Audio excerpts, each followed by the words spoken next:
नगरीय निकाय चुनाव के लिए भाजपा ने अपना घोषणा पत्र जारी कर दिया है,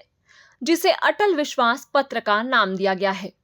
भाजपा कार्यालय में मुख्यमंत्री विष्णुदेव साय की उपस्थिति में घोषणा पत्र जारी किया गया। इस दौरान उप मुख्यमंत्री अरुण साव, भाजपा प्रदेश अध्यक्ष किरण सिंह देव, घोषणा पत्र समिति के संयोजक अमर अग्रवाल, विधायक सुनील सोनी सहित घोषणा पत्र समिति के सदस्य मौजूद रहे, जिसमें बीजेपी ने 20 बिंदुओं का घोषणा पत्र जारी किया, जिसे भाजपा ने अटल विश्वास पत्र का नाम दिया है। इस घोषणा पत्र में नजूल भूमि के स्वामित्व के लिए नया कानून बनाएंगे और सभी पट्टा धारकों को भूस्वामी बनाएंगे। रुकी हुई पीएम आवास शहरी परियोजनाओं को तेजी से पूरा करेंगे और वर्तमान में स्वीकृत 3 लाख पीएम आवास घरों का निर्माण सुनिश्चित करेंगे। जो लोग बिजली बिल और समेकित कर चुकाते हैं, उन्हें आवास बनाने की पात्रता दी जाएगी। अवैध कॉलोनियों के लंबित आवेदनों का 1 साल में निराकरण करेंगे। जैसे 20 घोषणाएं शामिल है। आज के इस महत्वपूर्ण प्रेस कॉन्फ्रेंस में हम सभी के बीच उपस्थित हमारे छत्तीसगढ़ सरकार के हमारे यशस्वी मुख्यमंत्री आदरणीय विष्णुदेव साय जी, हम सबके बीच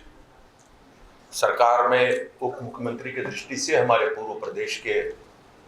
अध्यक्ष भी हैं, नगरीय निकाय मंत्री भी हैं, आदरणीय अरुण साव जी, और हमारे इस घोषणा पत्र समिति के जो प्रदेश के संयोजक के दृष्टि से पूर्व मंत्री हमारे वरिष्ठ नेता विधायक बिलासपुर आदरणीय अमर अग्रवाल जी, हमारे सह संयोजक और विधायक रायपुर आदरणीय सुनील सोनी जी, साथ ही नगरीय निकाय चुनाव की दृष्टि से और पूरे प्रांत में प्रभार की दृष्टि से, संयोजन की दृष्टि से हमारे प्रदेश के उपाध्यक्ष वरिष्ठ नेता आदरणीय भूपेंद्र सवन्नी जी, प्रदेश के महामंत्री सम्माननीय संजय श्रीवास्तव जी, घोषणा पत्र समिति के पूरे संयोजन समिति के हमारे सभी सम्मानीय सदस्यगण, हमारे दीपक मस्के जी सहित अन्य सभी यहाँ पर उपस्थित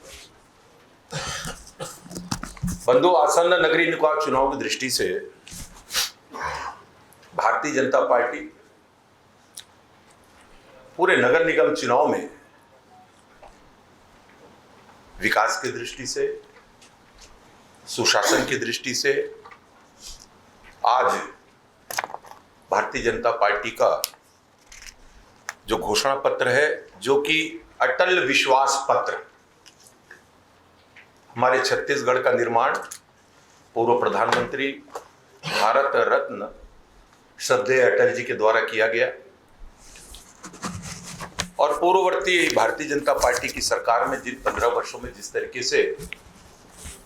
चहुमुखी विकास पूरे छत्तीसगढ़ का हुआ है, सभी प्रकार की जानकारी आप सबके पास है। परंतु विगत 5 वर्षों में और जिस तरीके से नगरीय निकाय क्षेत्र विकास शून्य हो गया था, विकास के किसी भी काम जो है कांग्रेस की सरकार ने नगरीय निकाय क्षेत्र में नहीं किया, अपितु एक एटीएम की तरह व्यापक पैमाने पर भ्रष्टाचार में समा गया था ये पूरा नगर निगम, पूरे छत्तीसगढ़ के या नगरीय निकाय क्षेत्र जो है। और इस 5 साल में हमारा यह पूरा समूचा छत्तीसगढ़ नगरीय निकाय की दृष्टि से बहुत पीछे चला गया विकास की दृष्टि से। भारतीय जनता पार्टी नगरीय निकाय में एक भ्रष्टाचार मुक्त, समृद्ध और विकासशील इन योजनाओं के साथ और पूरे छत्तीसगढ़ में जनता के समक्ष प्रस्तुत है। हमारे श्रद्धेय अटल जी हमेशा कहते थे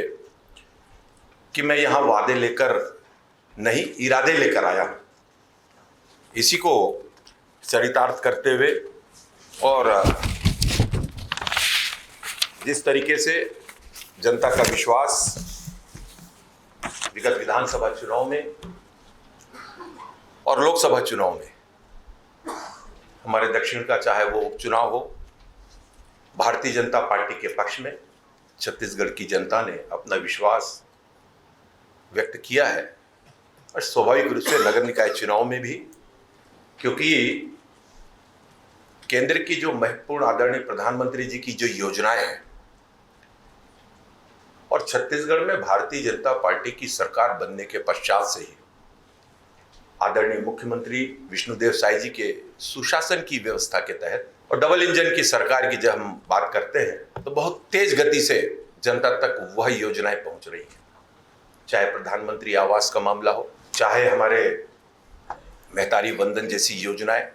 हमारी मातृशक्ति को संबल प्रदान करने की दृष्टि से हो, चाहे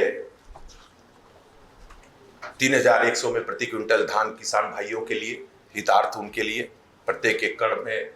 21 क्विंटल धान खरीदने का मामला हो, इस सारे बहुत तेजी से मोदी जी की गारंटी की योजनाएं जनता तक पहुंचने लगी, हितग्राहियों तक पहुंचकर, और बहुत जल्दी लाखों की संख्या में छत्तीसगढ़ में और वे हितग्राही लाभार्थी में परिवर्तित हुए हैं।